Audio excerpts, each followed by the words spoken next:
Bonjour. Salut, c'est Emmanuel Sandrine. Vidéo ufologie. Aujourd'hui, on nous prend pour des jambons. Alors, le titre vaut ce qu'il vaut. On va vous parler du rasoir d'Occam et de tout ce que ça implique comme explication du paradoxe de Fermi. Restez bien jusqu'à la fin de la vidéo, ça peut vous surprendre. Ouais. Depuis quelques vidéos, on reprend un petit peu les fondamentaux de l'ufologie, un petit peu d'historique, mais célébrant les fondamentaux. On parle du paradoxe de Fermi, on parle des sphères de Dyson, des probabilités d'avoir une civilisation technologique qui soit déjà venue ou qui ne soit pas déjà venue, avec lesquelles on aurait pu rentrer en contact. Bref, un petit peu les fondamentaux. Il y a encore beaucoup de choses à dire, mais là aujourd'hui, on fait un petit break pour revenir à quelque chose que tout le monde peut comprendre, à se dire, mais qu'est-ce qui se passe? Voilà, le paradoxe de Fermi, mais vu par monsieur et madame tout le monde, avec toutes les preuves qu'on a, comment ça se fait qu'officiellement, ça n'existe toujours pas, hein? Quelle est l'explication la plus probable? C'est ça. C'est comment ça se fait qu'avec toutes les observations que vous pouvez avoir vues vous-même, en fait, ce qu'on peut vous proposer comme expérience, c'est tout bête. Mettez-nous en commentaire ce que vous en pensez, ce que vous avez pu faire comme expérience ou même ce que vous avez pu voir vous-même. Dès que vous êtes à une table avec 4-5 personnes, ce qu'on vous propose de faire comme expérience, c'est demander aux personnes qui sont là s'ils ont vu déjà des phénomènes ovnis, s'ils ont vu des choses bizarres. Et là, vous allez être vraiment étonnés parce que nous, on fait souvent l'expérience. À chaque fois qu'on a des personnes avec lesquelles on a un lien autre que purement business, où il ne faut pas sortir du cadre, mais dès que c'est pas simplement des relations vraiment purement d'affaires, on pose la question, c'est avec 5 personnes autour de la table, c'est exceptionnel. Mais je ne suis même pas sûr que ce soit déjà arrivé qu'il n'y en ait pas un qui dise « ouais, moi j'ai vu quelque chose ». Et vraiment, s'il n'y en a pas un qui a dit « j'ai vu quelque chose », c'est parce qu'il y a l'autre qui dit « c'est mon papa, c'est ma tante, c'est ma maman qui a vu quelque chose ». C'est mon grand-père, c'est machin. Et ça nous arrive tout le temps. Donc faites l'expérience, dites-nous en commentaire ce que vous en pensez. En tout cas, ça nous intéresse. Faites l'expérience et remontez-nous l'information. Là, en fait, on va parler du rasoir d'Occam. Alors, je ne sais pas si vous connaissez la théorie du rasoir d'Occam, c'est Guillaume Occam, 14e siècle, philosophe, qui dit qu'en fait, quand on est face à un questionnement et qu'il faut trouver une réponse, il ne faut pas chercher le plus compliqué. Au contraire, Occam, il dit qu'il faut chercher le principe de simplicité, le principe d'économie ou le principe de parcimonie. Vous savez, c'est il faut, il suffit. C'est nécessaire et suffisant. Le nécessaire et suffisant. Le plus simple. C'est-à-dire qu'on est face au paradoxe de Fermi qui dit pourquoi est-ce qu'on n'a pas de preuves qui sont là? L'explication la plus simple, c'est quoi? C'est qu'on a des preuves et qu'elles sont cachées. Elles sont cachées, elles ne sont pas divulguées, ou alors quand vous dites quelque chose, c'est décrédibilisé, alors quelque part, on n'ose pas dire, parce qu'on se dit mince, si on dit qu'on a vu quelque chose, on ne va pas nous croire, on va dire qu'on est des gens bizarres, des huluberlus, voilà. Donc voilà, c'est pour ça, parce qu'en fait c'est décrédibilisé, parce qu'en fait les autorités, quelque part, se disent, on va cacher le truc, quoi. Mais intuitivement, c'est bien la conclusion à laquelle on arrive tous, toutes les personnes qui ont vu quelque chose, elles ont vu, elles savent que c'est un ovni, un objet volant non identifié. Et on n'a pas parlé d'extraterrestre, mais quand même on sent que c'est quelque chose de pas d'aujourd'hui, pas d'ici, quoi. Donc c'est peut-être, on va dire, c'est peut-être des humains du futur, c'est peut-être des humains qui viennent d'une autre planète, c'est peut-être des humains qui viennent d'une autre dimension, c'est peut-être des extraterrestres, des aliens, des petits bonhommes verts, tout ça. On voit bien que c'est pas d'ici et que c'est pas de maintenant. Et toutes les personnes qui ont vu quelque chose, on parle encore uniquement de voir des soucoupes volantes, hein. On ne parle pas d'abduction, on ne parle pas de mutilation animale avec des cicatrices complètement improbables ou des cicatrisations complètement improbables avec des prélèvements d'organes découpés au laser. On ne parle pas de ça, on parle de voir un ovni. Ceux à qui c'est arrivé, ils savent ce qu'ils ont vu. Et pour autant, dès qu'ils en parlent à des personnes un petit peu trop dans le cadre, on se moque les petits martiens, on n'a pas parlé de martiens, on a parlé de soucoupes volantes. C'est ça.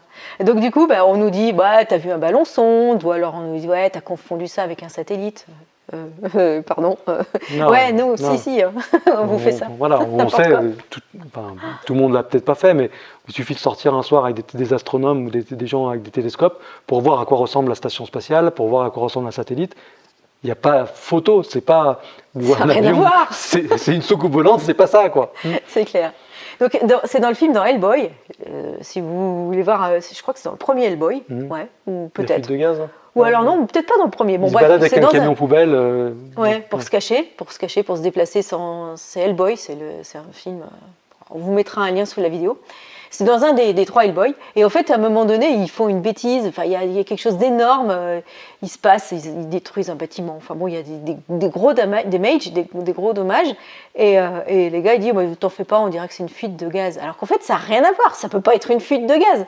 Mais bon, voilà, c'est pour dire la plus grosse explication, complètement bidon. Et puis ça passe. Ouais, t'as vu un satellite. Et puis t'as pris ça pour un satellite, un ballon sonde, un phénomène météorologiques, des nuages qui ont une drôle de forme, une montgolfière, un avion, un hélicoptère. Bon, bref, on peut tout imaginer comme explication, tout sauf dire que ce sont des extraterrestres ou que ce sont des soucoupes volantes. Et encore une fois, là, on parle que des observations vues par des êtres humains. Là, récemment, la semaine dernière, c'est des militaires sur un militaire américain sur un bateau militaire dans les eaux territoriales américaines au large de la Californie. Qu'est-ce qu'ils ont vu? Un objet volant qui sort de l'eau. Au début, il y en a un, après, il y en a 4, complètement synchronisés, avec des trajectoires complètement... on y reviendra d'ailleurs sur ces trajectoires, complètement synchronisées et complètement improbables, c'est-à-dire qu'on parle de trajectoires, des changements de direction à 90 degrés à très haute vitesse, complètement synchronisés entre les 4 objets, et qui disparaissent. C'est des militaires qui ont détecté ça avec des engins d'observation militaire. C'est pas des ballons sondes, ils le sauraient si c'était des ballons sondes. C'est peut-être des dauphins. Ouais, c'est pas des dauphins volants ou des condors volants, c'est pas n'importe quoi. Ouais. Pour vous donner un exemple, alors ça c'est un exemple qui remonte déjà à quelques années, puisqu'en fait c'était il y a 5 ans. C'est le Murchison Wide Field Array, c'est un radiotélescope basse fréquence qui est en Australie. Ils sont paumés dans l'ouest australien, ils interdisent les émissions radio pour ne pas avoir d'interférence. Et il y a 5 ans, ils ont détecté un signal télé, c'est-à-dire un signal vidéo, qui les a vraiment intrigués. Ils étaient persuadés que c'était un signal qui venait d'une planète extraterrestre. Donc voilà, ça pourrait être une preuve de captage de signal. Wow, ça c'est un truc, ça vient de l'espace. Et puis 5 ans après, donc, ce qui est très bizarre aussi, c'est qu'ils n'ont rien dit. Hein. Ils ont capté ce truc et puis c'était juste dans leur petit milieu à eux. Et 5 ans plus tard, ils arrivent en disant bon, voilà les gars, on est désolé. En fait, c'est un avion qui est passé par là. Et il y a une chaîne de radio australienne, non, une chaîne de télé australienne qui a émis une émission télé. Et l'avion passait juste à cet endroit-là. Ça s'est réfléchi sur la carlingue de l'avion et c'est revenu jusqu'à nous. Et en fait, c'était une émission australienne. 5 ans plus tard. On arrive bien à raconter n'importe quoi. Donc déjà, on a parlé d'un radar, d'une antenne basse fréquence. Hein. Depuis quand les émissions télé, c'est de la basse fréquence? On parle du UHF, ultra haute fréquence par exemple. C'est n'importe quoi. On parle de signaux vidéo, de signal vidéo. Mais qu'est-ce que c'est qu'un signal vidéo? C'est du numérique, c'est de l'analogique. Comment est-ce qu'on sait que c'est un signal vidéo? Parce que quand on reçoit un signal, si on ne connaît pas les standards qui sont utilisés sur Terre, on ne sait pas que c'est un signal vidéo. Comment est-ce qu'on synchronise les lignes, ce genre de choses? C'est n'importe quoi. Et s'ils le savent, si c'est une émission... déjà, le simple fait de dire qu'ils ont capté un signal télé avec une antenne basse fréquence, déjà, on sait qu'ils sont en train de se moquer de nous. Quoi. Mais bon, ils ont trouvé une explication qui, 5 ans plus tard, va arrêter tous les débats. Ouais, mais c'était comme Oumuamua aussi. Plusieurs années plus tard, ils ont dit que c'était un astéroïde qui tournait sur lui-même. Alors qu'en fait... On vous en reparlera de Oumuamua. Ouais, ils étouffent l'affaire. Tant qu'on est dessus, qu'on pourrait faire des vérifications et que les sources sont là et que les témoins sont là, on n'en parle pas. Et puis quand tout a disparu, on commence à maintenant finalement on sait exactement ce que c'est. Ouais. Il y a un truc qui s'est passé, alors là, dites-nous en commentaire si vous l'avez vu, parce que nous on ne l'a pas vu au Costa Rica, mais le 24 mars, c'était le lundi 24 mars, il y a eu une spirale bleue qui est passée au-dessus de l'Europe et au-dessus des États-Unis d'Amérique. Elle a été observée par des millions de personnes pendant la nuit. On a vu des photos, on va vous mettre des photos et même peut-être un petit bout de vidéo. Il y a plein de gens, pour vous faire voir. Si vous l'avez vu, mettez-nous en commentaire. On aurait aimé le voir, mais bon, après, il y a suffisamment de personnes, aussi bien en Amérique du Nord qu'en Europe, qui l'ont vu pour que ça ne soit pas soumis à interprétation. Au contraire, là, ils ne peuvent pas le nier, tous les efforts sont orientés sur le fait de trouver une explication bidon. Voilà. C'est ça. Là, ils ne peuvent pas dire non, mais papy, t'avais trop bu, ou non, mamie, tu t'as pris tes médicaments. Ou le gamin, parce que c'est vraiment un truc où il n'y a pas de frontière d'âge, il n'y a pas de problème de conflit générationnel.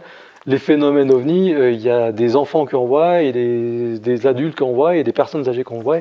Il y a des gens qui l'ont vu hier, il y a des gens qui l'ont vu il y a 50 ans, et tout le monde est d'accord. Hein. On retrouve toujours la même chose. C'est clair. Des objets qui sortent de l'eau, qui sont secs, des objets volants complètement synchronisés entre eux, qui ont des trajectoires complètement improbables, qui sont capables de faire des virages ou des demi-tours à 180 degrés, comme ça, sans changement de vitesse. Tout le monde est d'accord là-dessus. Ou des trucs qui partent très vite.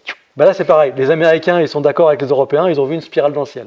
Et pas mal. Et beaucoup de monde. Et alors là, bien sûr, très très vite, le lendemain, il a fallu qu'il trouve une explication. Et qui c'est qui a trouvé une explication sur ce coup-là? C'est Elon Musk. Ouais. Et il a dit, en fait, c'est une fusée Falcon 9 de SpaceX. Alors on va reprendre les mots, alors traduits en français. Vous en faites pas, les gars, c'est rien du tout. C'est une vidange d'un étage supérieur de fusée Falcon 9 de SpaceX. Elle a décollé le 24 mars pour mettre en orbite un satellite espion des États-Unis d'Amérique. Une fois la mise en orbite réalisée, le deuxième étage est désorbité afin d'éviter qu'il ne devienne un débris spatial. Et en fait, l'objectif de ce désorbitage, c'est ce qu'ils appellent la passivation de l'étage supérieur, c'est qu'il n'y ait pas de débris qui tombent sur Terre. Sinon, ça nous tomberait sur la tête, ça détruirait la maison, ça présente mal. Et donc, en fait, ce qu'ils font, c'est qu'ils désorbitent justement cet étage supérieur et de façon à ce qu'il tombe. C'est quand même guidé. Enfin, on fait en sorte que ça ne tombe pas sur des gens dans l'océan Pacifique Sud.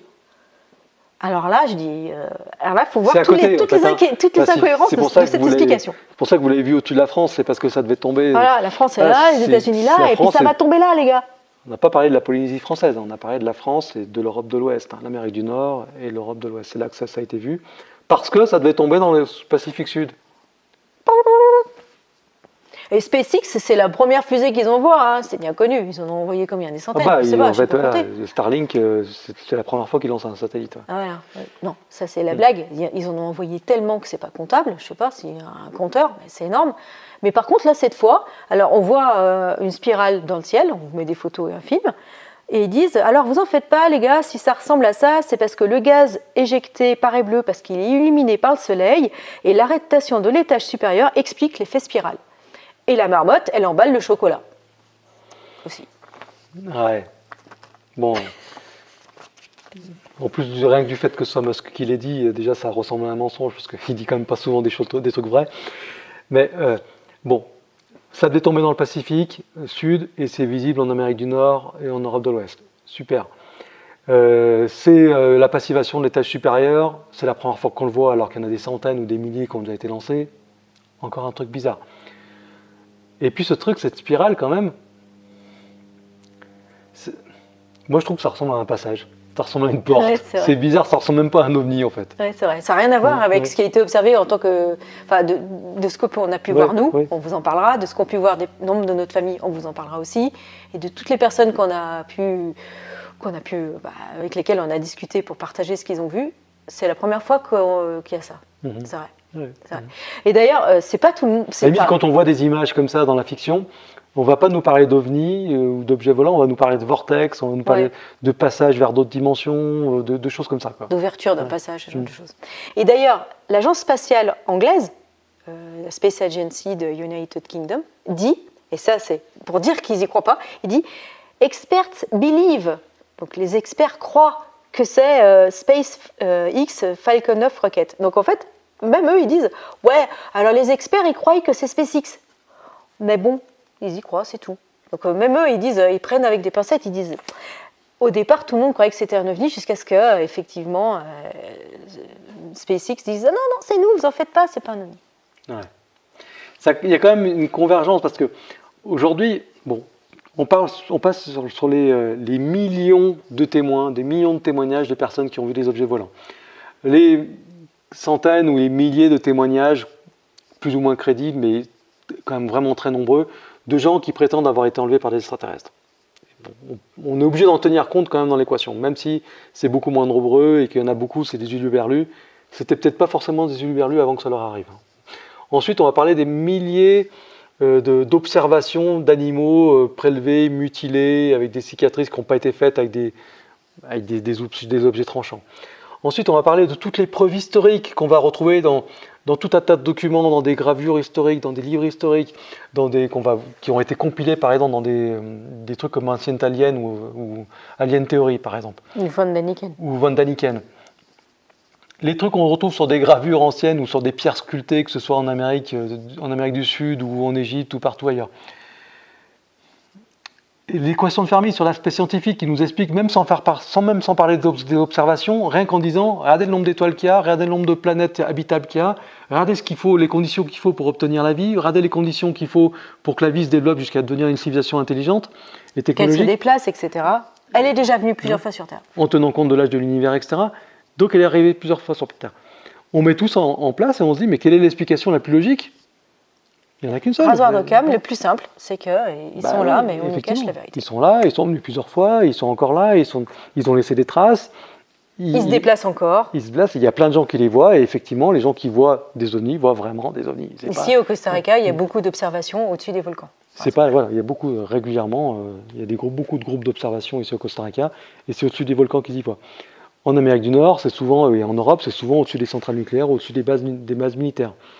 Pourquoi ? Parce que peut-être que ça a un intérêt pour eux, c'est peut-être les endroits les plus dangereux, ou les endroits qu'il faut surveiller, mais racontez pas à quelqu'un qui a vu un ovni disparaître comme ça en ligne droite et devenir tout petit en une fraction de seconde comme s'il partait dans la ligne. C'est un ballon sonde. Que c'est un ballon sonde. Ou peut-être une chauve-souris, peut-être. Racontez pas à quelqu'un qui a vu un disque en métal sortir de l'eau sans une goutte qui tombe parce qu'il est sorti sec de l'eau. Dites-lui pas que c'est un ballon sonde ou une montgolfière ou n'importe quoi d'autre.